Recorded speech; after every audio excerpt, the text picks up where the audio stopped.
for people who frequent Vket is when you walked up to it, there were 3 TVs in a room, and it kinda drew you in, and when you walked in, someone would pop up on one TV, and then another person would walk into another TV, and then they beckon you forward. Welcome to Metaverse Degen. I'm Lion. I'm Old Man Raptor, and we got one hell of a guest today, and that is Hello, I'm Naeruruu. Hey, thank you very much for joining us. It's an absolute pleasure. I loved your booth yes. over in Vket that was over there, the one where you put the world inside of a booth. It looked amazing, by the way. Oh, yeah, the one in the latest Vket. Yeah. Oh, well, I will start with what are you most known for and how'd you get started with that and into VRChat? Mm, what I'm most known for, honestly, that probably depends on who you ask, simply because I don't really think I'm that well known in VRChat, so I'm more like spread out in like different circles I interact with, and that some people might know me for vketbooth I make, some people might know me for face tracking, or some people might know me for my just like old avatar gimmicks I used to do. Okay. And how I started with all of this is kind of a long story, but to start it off, I started VRChat back in 2022. And the reason that I started was back then I was just starting my grad school. And for grad school, I was going into a PhD curriculum or degree. I forgot the word. PhD studies. Hmm. And if you don't know what you have to do when you go into something like that is you have to quit your job and you get paid like a stipend through the university, which is usually really, really bad. And so I was saving up a lot of money and I hadn't really spent money on myself in quite a while. So that first semester that I'm starting the grad school in, I'm like, I want to treat myself. So I bought two things for myself, a new mattress and a VR headset.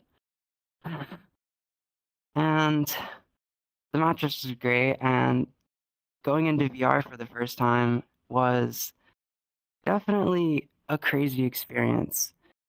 And obviously, the first thing I open up in VR is VRChat. This was actually the first time I'd ever experienced VRChat.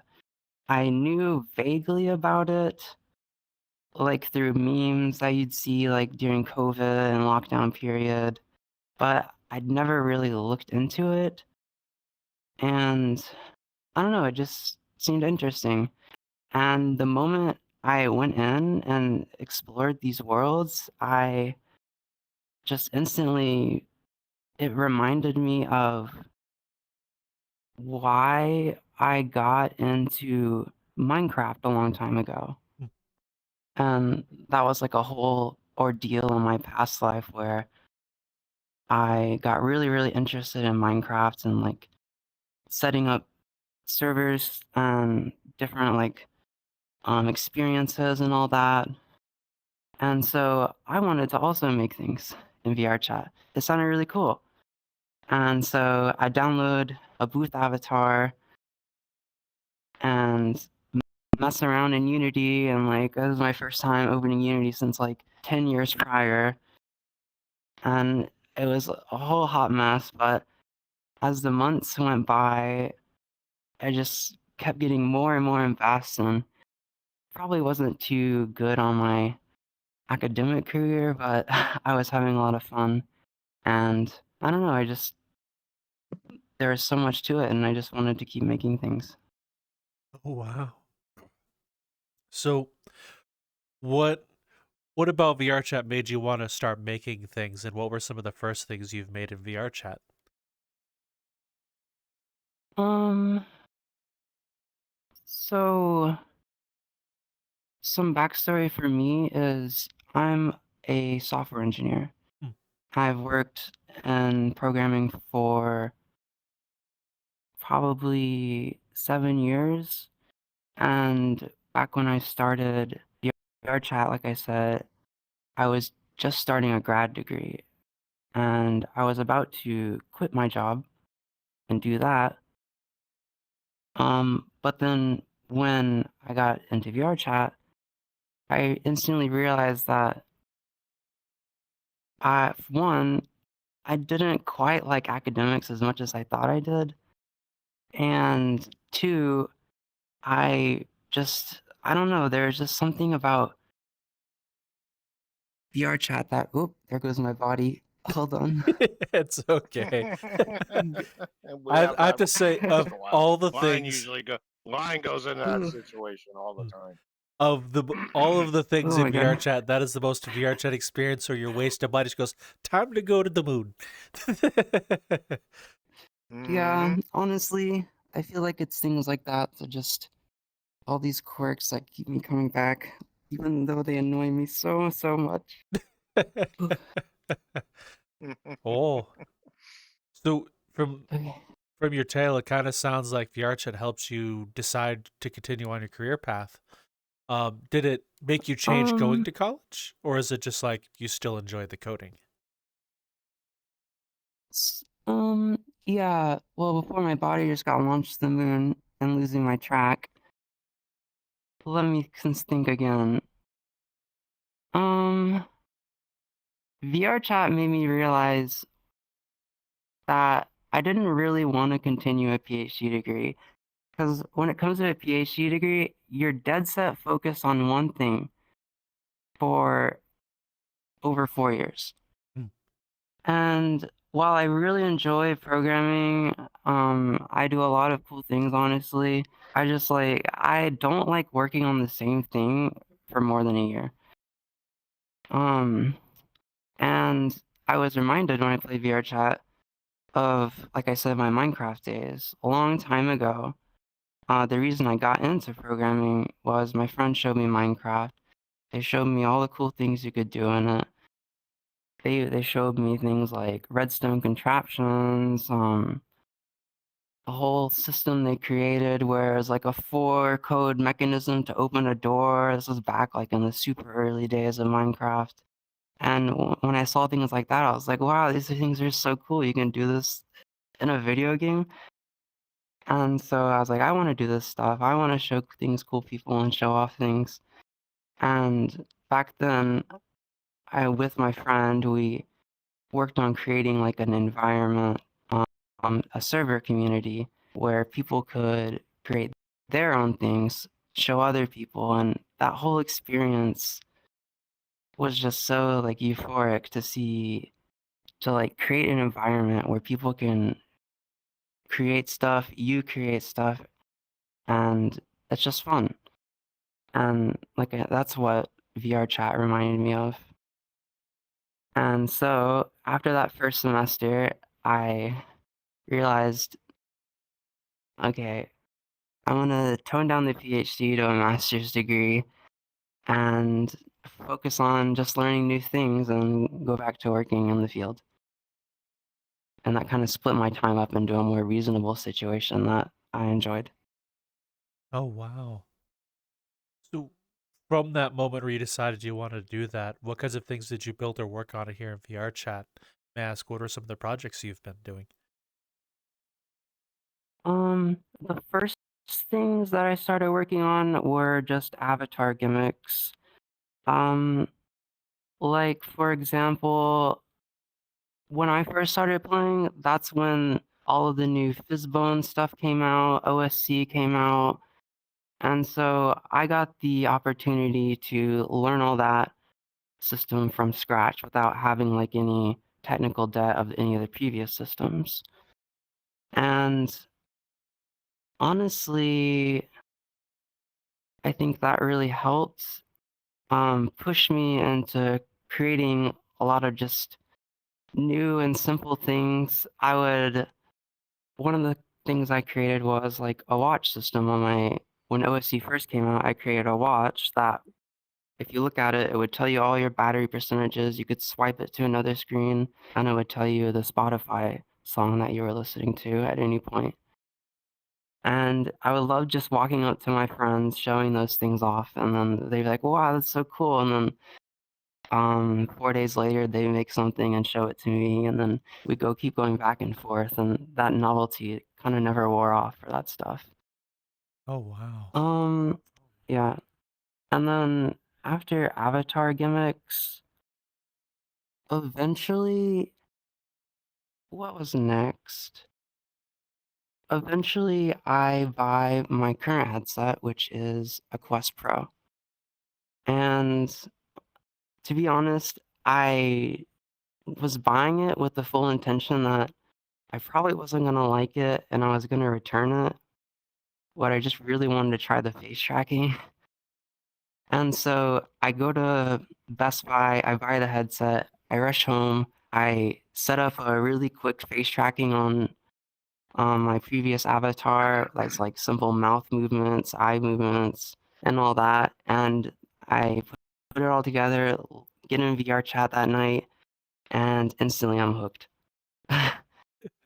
And so for the next few months, I start working on face tracking for a lot of different avatars, mainly this one, where I started experimenting with all the ideas that I learned back when I did avatar gimmicks with the controllers and all that logic, and then moved it over to face tracking. So I bake in like a lot of different gimmicks through face tracking that I think makes it really expressive. Like I have a bunch of different like ear movements for all sorts of things and all that. Oh wow. So of all the things you've worked and touched on and built, what were some of the hardest things to learn and how did you get over that hump? Um, so the hardest things. Unity is quite a fuss to deal with. There's a lot of quirks that you just have to learn as you go through, and it's not really something you can like read about. It's more like you run into it and then you have to figure it out right then. And no one like ever tells you what these quirks are because they don't ever think you're gonna run into them, or maybe you will, but everyone's kind of forgot about it. It's like common knowledge. Nowadays, it's a lot easier because you have things like VRC Fury and all that. But back then, or I guess it wasn't that long ago, there's just so many quirks that you had to get around, and I don't know, just that was probably the hardest part. Okay. But to me, that madness is fun to me, so I don't know, maybe I'm a masochist. Well, What is the weirdest thing you ever seen in VR when you first came in? Oh, the weirdest thing. Um, for quite a long time, I was with a group that would hop community worlds, or community labs daily for like 3 hours. So we'd see all of the new worlds that are uploaded, that don't have like maybe like 10 to 0 views. And I don't know if you've ever went through community labs, but there's a lot of interesting worlds that you'd go run through and find things like looking into someone's like inner psyche, like they're like, I don't know, just like their personal relationships, their like things they've went through and all that sort of stuff. And then the next world you go into is like this cool ambient world, and then the next one you go to is some like weird fetish world, and then you go back to another ambient cool world, and then you go to a world that crashes you. There's all sorts of weird things in that sea of community labs, but there's also a lot of hidden gems. So it was always fun just kind of wondering what you'd run into next. hmm, Okay, okay. makes sense. Hmm. of those. Sort of looking at it that way, Lion. We're doing it all wrong. God damn it, we got to try that someday. Damn Maybe we Yeah, should. sometimes it's worth it. going through the weirdness to find the cool things. And you kind of remember those experiences like, wow, that was crazy, but do you remember this? Well, to be fair, there are so many worlds in VRChat uploaded a day, you can't possibly see them all anyway. I'm sure there's so many really amazing worlds lost in the sea of community Yeah, labs. exactly. And that's why I think more people should honestly hop community labs, because there's hundreds and hundreds of worlds that may never see the light of day. And for those worlds, maybe 50 views max, and they're honestly a hidden gem that more people should see. It's just like a matter of luck that one might pop up and or one might pop off and one might not. Okay. So, of the worlds you hopped, did you have any ones that stuck with you? Um, it's been a while since I've hopped community labs, and while I'm trying to think of the worlds, I can't think of the ones that are like, wow. For some reason, I can only think of the ones that like were terrified me. So I have a fear of deep water and like mega structures in deep water, and for some reason VRs can trigger that. Like it's so weird. And so while I think underwater worlds are really really cool, some of the community labs would actually just like terrorize me. But I would be there the next day. Fair enough. So, a similar question, but of the things you've built, what are some of the things that you really like of all the projects you've worked on? And then the same question, what are some ones that you wish you didn't make? What was the second half of that question? Are there any projects you wish you never made? The kind of things like, oh, Oh, why'd I do that? Just stick this in the shelf in the back. No one will ever see this thing. hmm. Well, I don't think I don't wish anything that I'd never made. I think it's more for me is like I wish I'd finished things, because like the reason I make stuff is for myself, and eventually I always love giving it to other people, but I just that polishing part at the end is just so much of a chore that I never get through it, and then I start moving on to the next thing. It's honestly a miracle that I release anything. Ah, so, But for oh, the sorry. oh, You for the continue. thing that I'm most proud of, Hmm. or um, I'd honestly say that it's the VCAT booths that I've worked on, because those are like a whole adventure in themselves. Oh, It's I've worked on, I think, 4 different VCAT booths at this time, and each one is honestly really unique in itself. And we spend so much time on these things, and they're only shown for 2 weeks, but it's literally the most fun I ever have in the year working on stuff in this game. okay. Well, tell us about the booths you've made and what made you want to submit them to VCAT, may I ask? Well, the first booth I worked on was with a really good friend named Fuopi, and it was just a random idea we had one day is, what if we made a VCAT booth that's nothing like any other VCAT booth? So back then, this is about a year and a half ago, there was like a standard VCAT booth way for most VCATs where it was kind of like a stall, and you'd like present your product, and there might be cool gimmicks. And while a lot of them were really really cool, we wanted to try something really different to kind of like set the stage and make people think, oh, we should try something cool like this too. And so we had this experience where you walk toward the booth and then a character pops out, and a lot of people got spooked by it, but you'd follow it into the booth and go down this ladder, and then all of a sudden you're in this entire mocap performance where me and my friend Fwopi would dance, sync stuff to the music track. It was like a whole performance for 2 minutes that people would watch. And it caught the eyes of a lot of people, and I feel like it empowered or kind of made people try the same thing.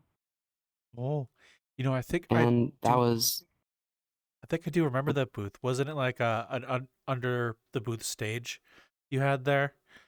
yeah. It was like, so you had a ladder down and it made you think that you're going under the booth. But in reality, there was like a secret room above, and you'd go down, you'd be like, and you'd think like you're in this underground venue, and then you have this whole performance with ska music.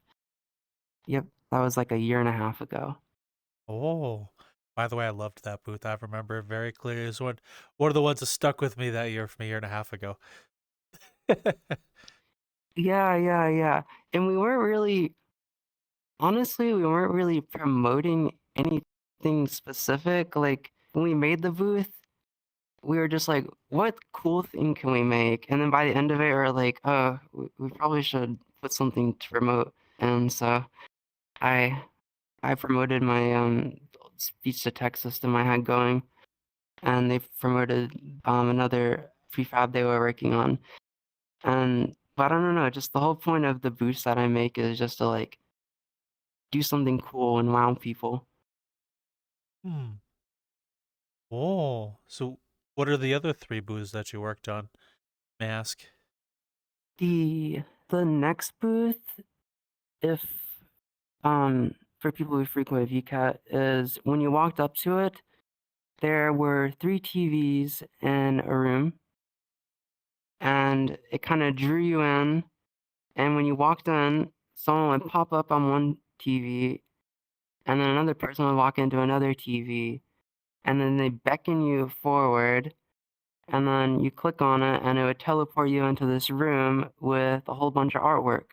That artwork was for Mayo Artworks, which he's a really good artist, and that's who the booth was for. We worked together on that booth. Whoa.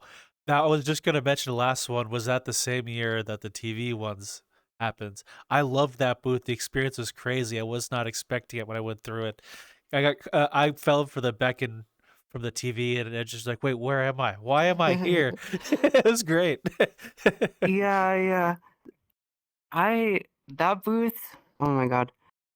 So every booth that I make with someone, we make everything from scratch except for like the textures and shaders. So it's always like a 2-week rush of pure chaos. And that booth, oh god, I was I was working day in and day out with like Mayo Artworks and another friend as well who was helping me with the udon, and it was complete chaos. I think for the TV gimmick, where like you can only see the avatar through the screen, I was working on like 4 different methods to get it to work perfectly, and I had to go with some hacky solution, but it ended up looking really good. Hmm. And I'm glad that it had a really good reception. May I ask where that idea came from as a gimmick, the TV and the whole booth setup? Where did you and your team there got the idea from? Um, Let me think. So with Mayo Artworks, we were just kind of brainstorming one day. Um, and I'm trying to remember our like original like plan. Um, I think our original plan was to have some sort of other world you travel to, and we needed like some sort of way to kind of intersect to that and make it obvious. Like you can't just like we wanted to make it really, really interesting and something that draws you in. And one day I was looking on Twitter and I saw this person making a game or showing off concepts for a game called I think it's Sushi Ben. And they have like these cool like manga panels that like enter into a new world. And I was really fascinated by that and I was like, I want to make something like that. And I tell Mayorworks about the idea and they agree. And then we kind of build the concept around a whole other world inside of like a simple object like a TV. Oh, wow. I gotta be honest, of all the Vket booths, that was one of the few ones besides Mechamart that stuck with me when I visited them. It just left such an impression, by the way. Yeah, oh, Mechamart, that one's I love that one a lot. That one's really good. Cool. See, when you see booths like that, what makes them really, really impressive, like Mechamarts, is these booths, they have requirements, size requirements. They have to be 10 megabytes max. They have to have a certain amount of set pass calls and all that, which is like a max amount of materials, objects, and all that. And so the amount of work that has to go into optimizing the experience to fit all of this stuff into a booth is most of the work, honestly. Oh, wow. So, what were the 2 other booths that you worked on as well? I'm kind of curious. The last 2 booths were this last Vket. The main booth was a cafe with Fuopi, who I did with the first booth. And we did another mocapped experience, kind of similar to the first booth. And with this one, there's a lot of new stuff we experimented with, and that new stuff was the infinite space shaders. That also, I think Mechamart uses something similar to it, but like you walk into the booth and you look out the window on this booth that we made, and you see like another world over there. But it's like it's not there, but it is there. And another thing with this booth was that the mocaps had full face tracking. We were able to record all of the face tracking live and insert it into the mocap. Wait a minute, are you talking about the Cute Mute Cafe booth that was over in this last one? Cute Mute? Yeah. Well, it's actually pronounced Kute Mute, Kute. which is Tokipona. It's okay. It's Tokipona for listen a lot, which Fuopi, the person I made it with, is really into. Oh, so I do have a question about that booth specifically. How did you get that entire mocap experience into the booth? Because it went on for a very long time in terms of like booth experiences, and I was just baffled at how you guys got that in there. You wanna hit up the arcade after this? We've kind of played every arcade game like a million times. Yeah. What about the record store? They didn't get anything new in this week. Seems like there's like nothing to do. Hey kids, heard you all need a little bit of fun in your lives. What the hell are you? Oh, I'm Letty, and I'm here to show you two improv. Improv? Isn't that for nerds?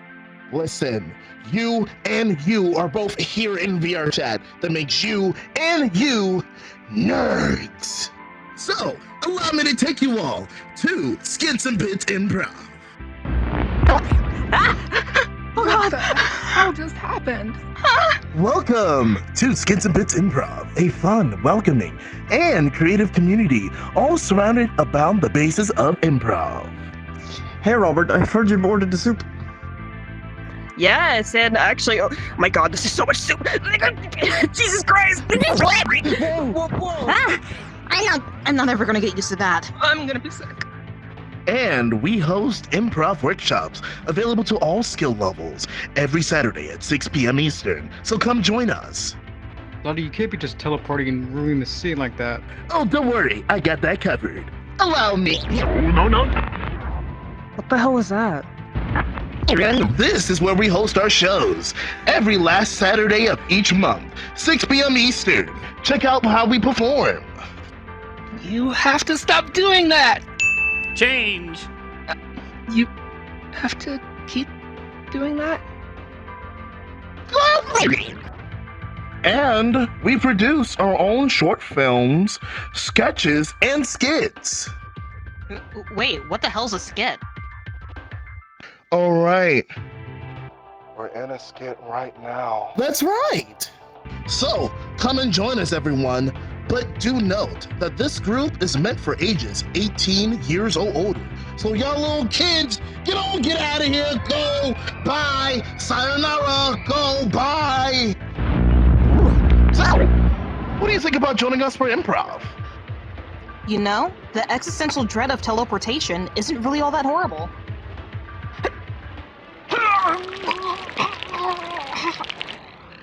Join us for improv today. Skits and bits. Yes. Okay. So, for anyone who's ever messed with mocap, you know that there is a lot of keyframes on it. Thousands and thousands of keyframes. So if you record a mocap at 30 FPS, that's gonna be tens of megabytes for 2 minutes. And instantly you're like, okay, well, how do you fit something like that in a 10 megabyte booth? It's a process. That's something we realized at the very first booth, and we had to compress the mocap crazily for that one. But over the time, Fwopi figured out a way to optimize the curves and those animations and make as little data loss in the mocap as possible, but make them still look really, really good. And with that, we were able to fit a lot more in the booth. Wow. Honestly, I loved the experience you guys did with that one. It was a very unique booth as well, similar to the TV. Where did that whole idea for the cafe there come from, and how long did it take to get the mocap working and to fit in the booth? Yeah, the cafe was originally Fwopi's idea.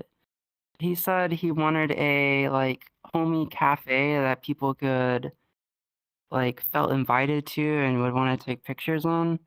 And we kind of ran off with that idea. The original booth idea actually had a lot more in it, but unfortunately, in the middle of the submission period, I had to go into surgery for some stuff. And so it kind of cut our time really, really short, and we kind of just followed suit on a more linear mocap pattern. Okay. Cool. And I may ask what the last booth is as well. The last booth is a booth that I made for my partner. It is the how would I describe it? Oh, it's the entire world in a booth, basically. It's the one where you have the boxes and then you have the interesting abstract geometry in it. Ah, yes, the giant metal rings that was also a world. Yes. Eh, cool. Yeah, that booth. So,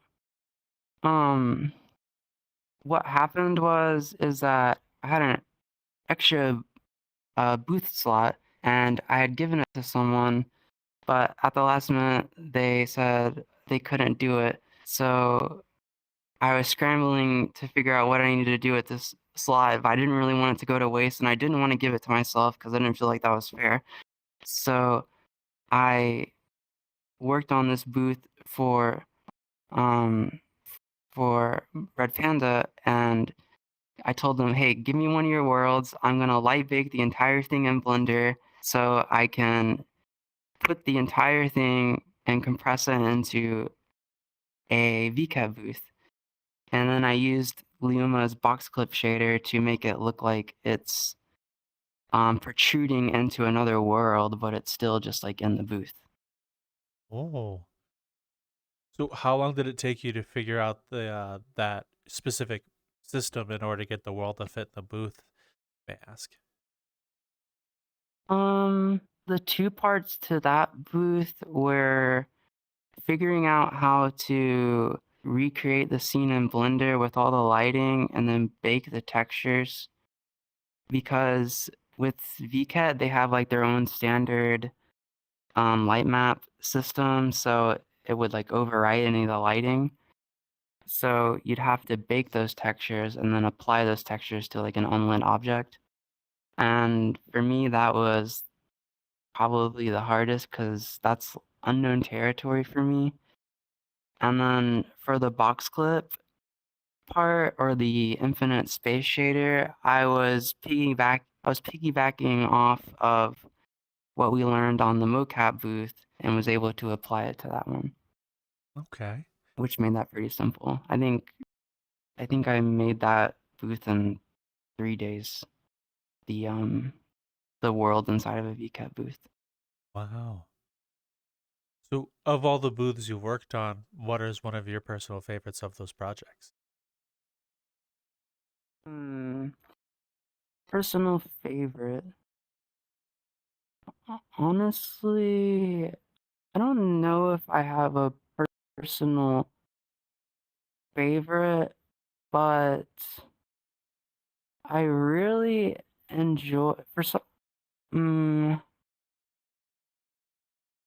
Yeah, it's really hard to choose, but just because the booth with Mayo Artworks where you go up and to like worth all their art, I'm a little biased on that one because they drew my entire avatar and put it in the booth, and Aw. it's honestly so amazing. I absolutely love that art, so maybe I'm a little biased to that booth being my favorite, I don't blame but you. there was a lot of fun things that work in that booth, so maybe it is my favorite.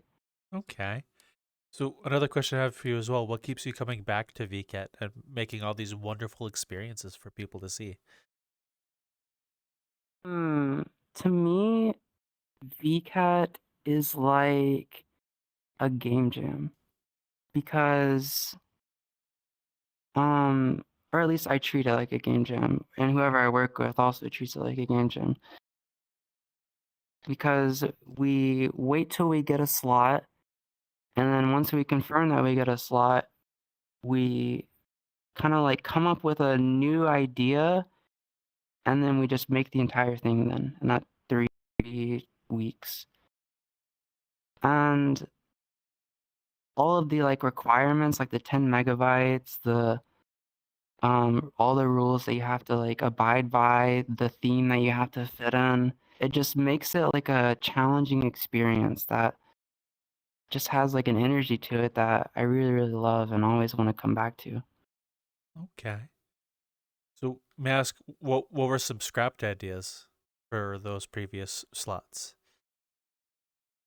Scrapped ideas. Um, there, I wouldn't say there's like any entirely scrapped ideas, but more like a lot of ideas that we had to like pull out of the booths that we made because we make them on the spot and we always think of things that are kind of like possible, but obviously we're only human and we run out of time and maybe we can't figure things out. Like the Mayo Artworks booth, I wanted to include the infinite space shader, and instead of like the starry purple parallax shader, I wanted it to feel like a whole new world that you were like in, but I just like couldn't get it down perfectly, and there were too many edge cases. So I Mm. had to scrap it last minute and switch to that. Oh, alrighty. What keeps you creating in VR chat and coming back to VR? Um, keep coming back. I would say that I don't know, it just every month feels like a new month in VR chat. I could think of something new and then my whole month changes to just that and it's just always like a new experience. I feel like every year in VR chat has been incredibly different from the other one. I Mm. haven't been able to get on as much these past months while I've been recovering, but I will probably be playing it again a lot more and just trying to work on new things. It's just always keeps me coming back. Okay. The question I ask most people who do stuff here in VR chat is, what were you expecting your entire trip here in VR chat to be, and did you expect to be where you are now? Oh, yeah. When I first downloaded VR chat, I don't know what I quite expected. I think I just expected. Actually, I don't think I really expected anything because when I downloaded VR chat for the first time, I didn't really know what it was about. I just knew it was VR chat and the occasional haha funny meme. And yeah, so now seeing all of this to where I am now and encompassing all these things, I have this crazy OC with my favorite avatar, all the face tracking stuff I've set up, um, all the amazing people I've met. No, back then I never even dreamed of anything like this happening. Hmm. Oh, well, thank you for explaining that. It's a similar thing to most people, I'd say. A lot of people come in thinking maybe for the memes, so you got into Knuckles, or one of their friends drew them in because there's this cool rave thing, and the next thing they know, they're on some other wild, wacky adventure building shaders or creating entire worlds inside booths like you do. Oh, Yeah, everyone has their own story and everyone makes such cool things. You go to one person and they make all this awesome music and create these amazing venues. You go to someone else, they make these insane shaders that make people like do like it's just crazy stuff. And then people who make these insane worlds and experiences, and some other people who make games, and then entertainers and all this stuff. There's just so much in VR chat, and I think there's honestly a place for everyone once you get your feet on the ground. hmm. How long did it take you to find where you were going to be when you first hopped in? Like in the back in the early days when you're exploring and seeing what VRChat was, how long did you finally settle into what you do? Um, I've bounced around a lot of groups. When I first joined chat, I was really lucky that I kind of got pulled into it like a very welcoming and normal group. Uh, and so honestly had a really good experience and a lot of nice people. But obviously, things kind of change over time. I mold into a different group, and then eventually, I've settled into where I am now, and I'm very happy with the people I know and spend my days with. Okay. And another question I have as well is, what are some of your favorite memories from VRChat? My favorite memories. I would say, again, the community labs hopping was honestly a lot of my favorite memories because a lot of good friends are in that group. And just going into all these different worlds, it would be like maybe it'd be like a random game world, or just a random exploring world. It's just, and you get to talk to everyone all the time.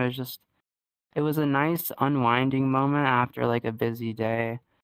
because I was working and I was also going to school at the same time, and I was tired. And so I get home and just kind of relax with friends, and that's just like a good way to end my days. Hmm. Well, well, thank you so very much for letting us hear your tale. I'm going to be honest with you. Some of the booths, for example, you made were ones that I very much remember and enjoyed seeing. So I thank you very much. Yeah, um, I don't have any plans or any ideas yet for a new booth, but I really want to work on a new one for the summer.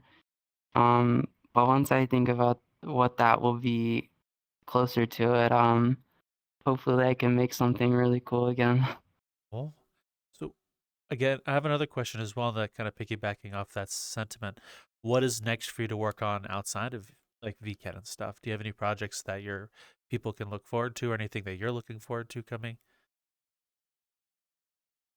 Um, what am I working on, or what am I going to work on? I'm in like kind of a weird period right now where I'm just kind of chilling out due to like all the surgeries and stuff. Hmm.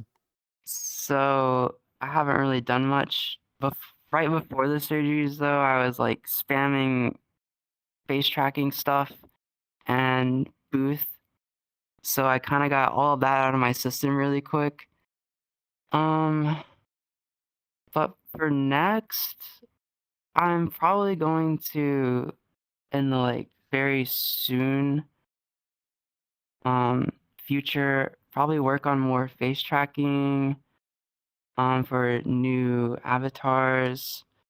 Try to come up with like more like systems for that. Because like I like including things into face tracking to make it more expressive and more than just like a one-to-one kind of thing. And then besides that, and more vketbooths, I don't really know. I've probably I've always wanted to. This is kind of like a when I get more time thing, but in the back of my mind, I've always been like trying to put together or want to start and work on an astronomy world. One that is like kind of like a planetarium. This is like a really big dream idea that would take a while, but it's like a planetarium where you can see all the stars mapped into the sky. There are there is a world like this, but I kind of want to make it in a more like learning aspect Hmm. where you could go up into the sky and it looks like really like realistic, and you could go to any time of the day, any day in a year, any year in a millennium, and see where all those stars are, and then maybe like click on a star in the sky and it tells you about it. Oh, Obviously, this is like a lot, and I haven't really worked on many worlds, so it's a big kind of long distance dream, but it's one thing that I really want to start working on soon when I get more time, especially now that I'm graduated and done with school. oh. Well, now that you're done with school, what do you want to do after that? Um, I really, I really need to find a new job because I want to, I guess this is more personal, but I really want to kind of move around more, have a work from home job, and work on more cool things. While I do love VRChat and all that stuff, I don't know, there's something about working on a new job and all that that also fuels me. Hmm. Because, like I said, I'm a software engineer, and my current job, I work on computer vision, image detection algorithms and stuff like that. And it's like all sorts of like high tech stuff that I don't know. I just like it's not stuff like I can work on as an individual because like you get all this like equipment and resources from a company that I don't know. It's just that fuels me. So it'd be nice to get a new job soon that works on cool stuff. Last couple of questions before we wrap things up. First of which is, where did you get your name and why do you use it? Ah, my name. So my username on VRChat, that'll be more of a secret on where I got that from. It's kind of hard to explain it without revealing a lot of information about myself, Okay. but where, my socials username Naeruruu, I don't know. I had some people who would always like intentionally mess up my username, and I don't know. I just sometimes the variations that they do, or like I was like, oh wait, that's actually a good name, and so I kind of like would use those variations and mess it up even more, and that's where I got Naeruruu from. It's Oh, like kind of like rolls out the tongue in a weird way, and it's kind of memorable. okay. And the avatar you're in, what made you choose it, and is there anything about it that means anything to you?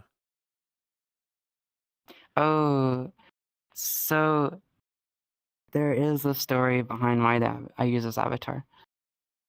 For my very first Vket booth that I worked with Floppy on, we were doing mocap on it. And for every mocap experience, we asked the avatar creator for permission.